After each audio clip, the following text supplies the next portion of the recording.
Welcome to Not Milk Never Milk. Subscribe if you're lactose intolerant. You start by verifying essentials and taking the first actionable steps. Make sure your device has a stable connection, then open accounts. Google. Com or settings, right arrow accounts, right arrow Google. Once there, check which account is currently signed in and whether multiple accounts are present.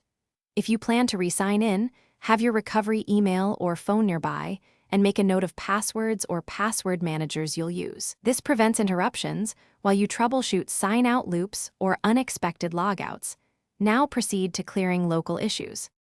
Next, clear local data and inspect app behavior to remove common causes of sign-out cycles. On mobile, go to Settings, right arrow Apps, right arrow Chrome or Google, right arrow Storage, then clear cache and force stop the app. Reopen and try signing in. On desktop, clear cookies and site data specifically for accounts. Google, Com or launch an incognito window to test. Disable extensions that block third-party cookies. Also, make sure device date and time are correct and the OS and browser are up to date. These factors affect authentication. Finally, perform controlled reauthentication and a last troubleshooting pass.